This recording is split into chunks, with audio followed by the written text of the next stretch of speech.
बिहार में पिछले 25 दिनों से चल रहे बीपीएससी छात्रों के आंदोलन में अब एनएसयूआई भी कूद पड़े हैं। ये national student union of India राष्ट्रीय कांग्रेस पार्टी की छात्र इकाई है, जिसका राष्ट्रीय अध्यक्ष वरुण चौधरी दिल्ली से चलकर पटना में छात्रों के साथ धरना स्थल पर मौन व्रत शुरू करने वाले हैं।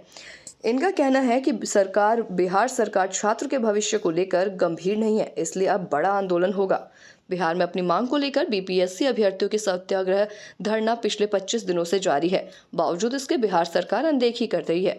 इन छात्र आंदोलन के दरमियान इनके समर्थन में नागरिक मंच के साथ साथ कई राजनीतिक दलों ने बिहार की सड़कों पर उतरकर प्रदर्शन किया। रेल रोड के आमरण अनशन पर बैठे एक राजनीतिक नेता पर दो बार एफआईआर तक की गई। इस दरमियान सरकार ने लाठियां जरूर बरसाई, सर्द के मौसम में पानी भी भिगोए, लेकिन फिर भी इन छात्रों के मांगों की कोई हल निकालने में सरकार की अब तक नाकामी ही देखी जा रही है। इन्हीं मसले को लेकर जहां पप्पू यादव ने 12 जनवरी को बिहार बंद का ऐलान किया, तो वहीं एनएसयूआई के राष्ट्रीय अध्यक्ष वरुण चौधरी ने भी पटना पहुंचकर ऐलान किया कि बीपीएससी मामले पर बिहार में बड़ा आंदोलन होगा। वरुण चौधरी बिहार लोक सेवा आयोग के अभ्यर्थियों के सत्याग्रह में शामिल होने के लिए दिल्ली से पटना आए हैं और गर्दनी बाग स्थित धरने पर बैठे छात्र के साथ मौन व्रत पर बैठ गए हैं। इससे पहले वरुण चौधरी ने मीडिया को संबोधित करते हुए कहा कि बीपीएससी की परीक्षा में हुए घोटाले को बर्दाश्त नहीं किया जाएगा। उनका आरोप है कि ये परीक्षा एक बड़े घोटाले का हिस्सा है, जिसमें बिहार अब अग्रणी बन गई है। उन्होंने बीपीएससी अभ्यर्थियों की इस स्थिति पर मुख्यमंत्री से मांगने की मांग करते हुए कहा है कि अब तक इस मुद्दे पर कोई बातचीत भी नहीं हो पाना छात्रों के लिए दुर्भाग्य की बात है।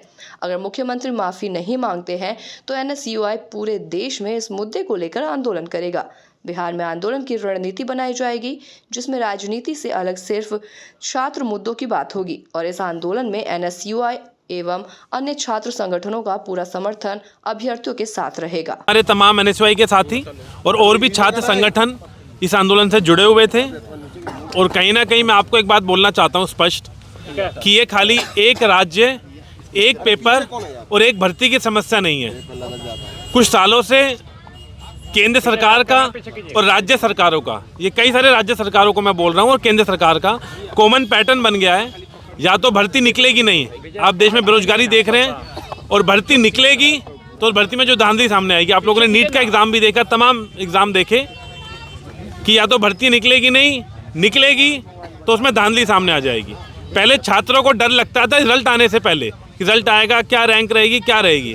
आज छात्रों को डर लगता है जिस दिन एग्ज़ाम होता है कि पता लगे छात्रों ने सालों साल मेहनत करके वो एग्ज़ाम देने का प्रयास करा और एग्ज़ाम से एक दिन पहले, 2 दिन पहले वो एग्ज़ाम कैंसिल ना हो जाए, और अगर कैंसिल नहीं होगा तो एग्ज़ाम के बाद पता लगता है वो खुलेआम पेपर टेलीग्राम पर, व्हाट्सएपों पर, फेसबुक और ट्विटर पर खुलेआम बेचा जाता है, वो धांधली पाई जाती है।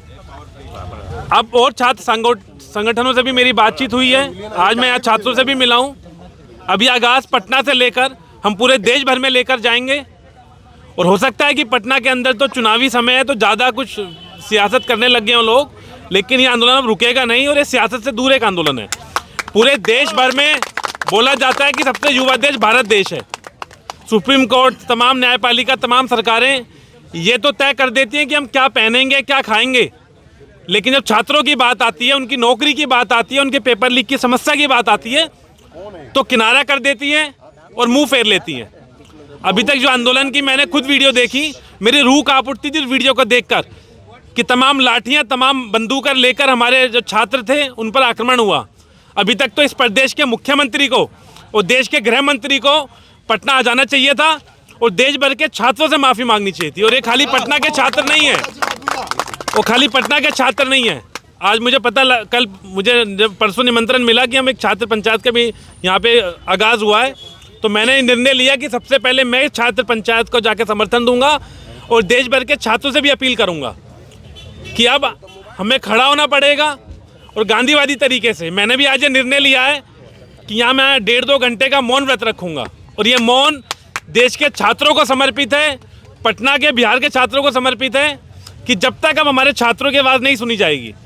और इन छात्रों ने भी मुझे ये सुनिश्चित करा कि भैया खाली ये इस एग्ज़ाम को लेकर नहीं है, जो तमाम पेपर लीक की घटना आप लोगों के सामने होगा, वो किस तरीके से एनटीए हो, स्टेट बोर्ड हो, यूजीसी हो, तमाम इनके जो संसाधन हैं, जो तमाम इनकी जो प्रक्रिया, तमाम इनके इंस्टीट्यूशंस हैं, वो कम्प्लीटली कॉम्प्रोमाइज़ हो गए हैं।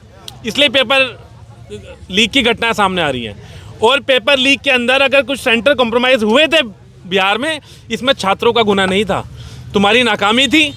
और कहीं ना कहीं ये जो यहाँ के शिक्षा मंत्री हैं अशोक चौधरी, और ये मैं मानता हूँ कि कहीं ना कहीं सुनील कुमार जो शिक्षा मंत्री हैं, और ख़ास तौर पर जो यहाँ के प्रदेश के मुख्यमंत्री हैं, वो खुद कहीं ना कहीं छात्र आंदोलन से निकले हुए मुख्यमंत्री हैं।